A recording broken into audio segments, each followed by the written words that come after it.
Est-ce que vous connaissez vraiment le domaine du dessin au Cameroun?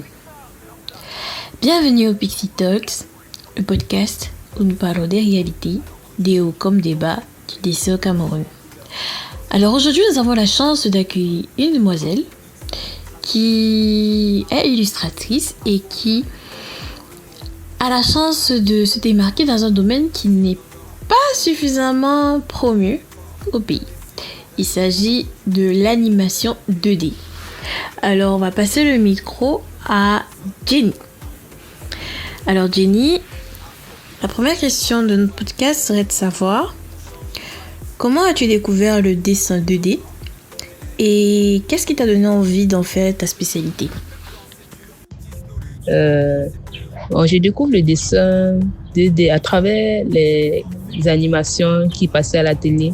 Les mangas, les cartoons, les comics, les bandes dessinées aussi que ma mère m'achetait très souvent. Elle apportait beaucoup les petits Spirou, les Picsou, oui. Tout ça m'a beaucoup donné envie de me lancer dans le dessin parce que déjà toute petite, j'aimais recopier ce que je voyais. Des fois, je regardais un dessin animé, peut-être un personnage qui me plaisait, j'essayais de recopier, de redessiner le personnage, ou bien j'essayais de recopier certaines pages de bande dessinée que j'avais. Donc, c'est vraiment ça qui m'a inspiré à me lancer dans le dessin 2D. D'accord. À quoi ressemble une journée type de dessinatrice 2D? Désolée si la question est étrange, mais c'est un domaine qui n'est vraiment pas connu de tous et je crois que c'est l'occasion pour tout le monde de pouvoir se lancer dedans. Donc, à quoi ressemble une journée type? Plutôt croquis d'observation, commande client ou travail personnel? À quoi ressemble ma journée? Déjà, je suis pas artiste à plein temps. Je suis également une étudiante, donc mes journées, je les planifie de telle sorte que je puisse équilibrer ma vie d'étudiante et ma vie d'artiste. Et avec cela aussi ma vie normale, ma vie quotidienne, quoi. Oui, mais si je dois parler du côté artistique, comment je m'organise, déjà, chaque jour, je dois toujours sketcher. Ça, c'est vraiment quelque chose que je fais l'effort de faire tous les jours. Sketcher, ça, pas nécessairement 1 heure de temps ou 30 minutes de sketch. Ça peut être 10 minutes de sketch, 5 minutes de sketch, maxi 20 minutes de sketch. Oui, et bon. Puis, lorsque j'ai des commandes, je m'organise de telle sorte à aller travailler pendant, soit je les fais en soirée, soit je travaille tôt le matin, après peut-être mes sketchs. Et aussi, pour mes dessins personnels, j'ai un planning pour cela. Le week-end, j'essaye le week-end, j'ai plus de temps pour moi, donc j'essaye de faire le plus de dessins que peut-être je publierai pour alimenter mes pages. Et bon, c'est un peu, entre autres, comment je m'organise. Quels sont tes outils préférés pour dessiner? Que ce soit outils traditionnels ou numériques. Et pourquoi? Mes outils préférés, je pense que mon outil préféré, c'est le numérique comparé au traditionnel. Et pourquoi? Déjà parce que ça offre plus de facilité à gérer le processus de réalisation des œuvres et ça permet d'être plus optimal et plus effectif quand il s'agit peut-être de gros projets. Mais personnellement, de mon côté, de mon point de vue, même le traditionnel aussi a sa petite partie, son petit côté, je sais pas comment expliquer ça. Malgré le fait que le digital dernièrement offre plus de facilité, le traditionnel a quelque chose de particulier que le digital n'apporte pas vraiment. Bon, là, je parle plus du lorsqu'on dessine, hein, parce que, bon, le traditionnel reste traditionnel. On ne change pas l'équipe qui gagne, quoi. Malgré le fait que le numérique est plus optimal. Oui. Quel est le plus grand défi lorsque l'on veut vivre du dessin 2D aujourd'hui?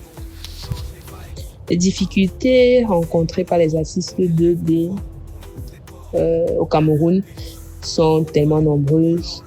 Il y a tout d'abord la difficulté à trouver des subventions ou des investisseurs. Il est très difficile de trouver des investisseurs pour promouvoir un projet. Une fois que tu as un projet, tu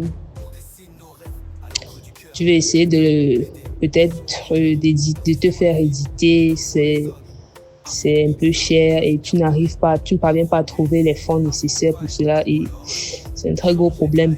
Il y a aussi le manque de valorisation et de reconnaissance locale. Le manque de valorisation, le public camerounais consomme beaucoup plus les projets artistiques étrangers que les projets artistiques locaux. Et aussi, ils perçoivent le métier d'artiste plus comme un loisir que comme un métier. Et vraiment, c'est une très grosse difficulté, c'est un très gros obstacle que beaucoup d'artistes, moi y compris, rencontrent au pays. Aussi, il y a très peu d'écoles spécialisées ou des centres de formation artistique qualifiés pour former des artistes.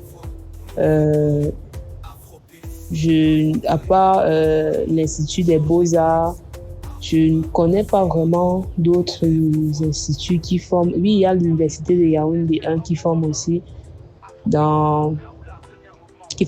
artistes, mais hormis ces deux-là, je ne connais pas vraiment beaucoup qui forment les artistes au pays.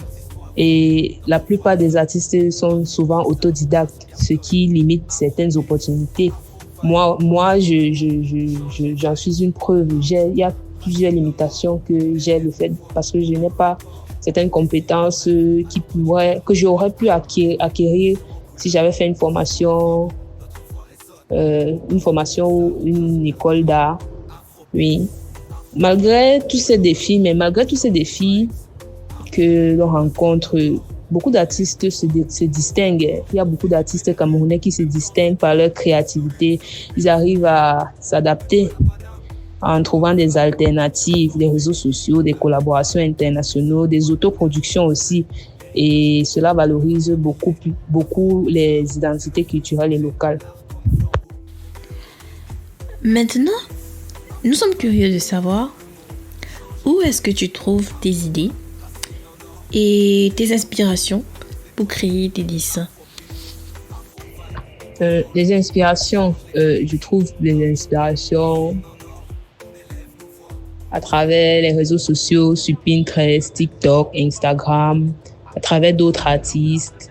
Je trouve aussi l'inspiration autour de moi, à travers des situations peut-être plus personnelles que je vis, à travers des situations que je vois dans la société. Tout ça sont des éléments qui m'inspirent. Il y a aussi les livres que je lis, et d'autres bandes dessinées que je lis. Oui, tout ça forme ma banque d'inspiration. Ok. Quel dessin ou quelle série de travaux t'a le plus marqué dans ton parcours jusqu'ici? Des projets qui m'ont marqué dans mon parcours jusqu'ici. Bon, principalement, il y en a deux. Oui, il y en a deux. Tout d'abord, il y avait le projet One Shot qui avait été lancé par la maison d'édition 3AG. Je ne sais pas si c'était en 2022 ou en 2023. Et c'était, je crois, mythes et légendes africaines.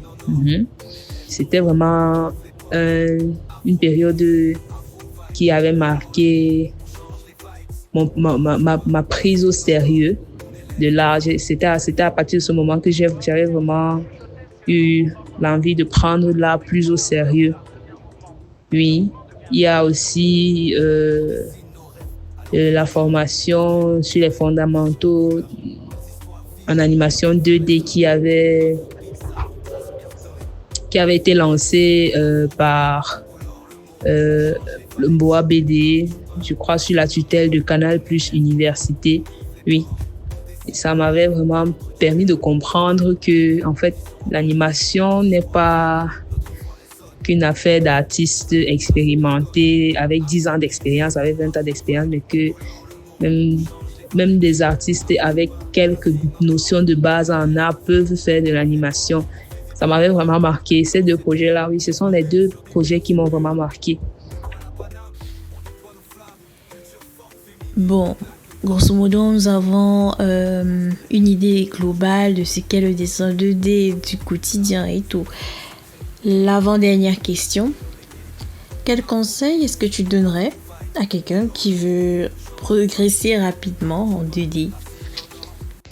Les conseils que j'aimerais donner à quelqu'un qui veut progresser en dessin 2D. Bon, tout d'abord, il faut vraiment dessiner fréquemment.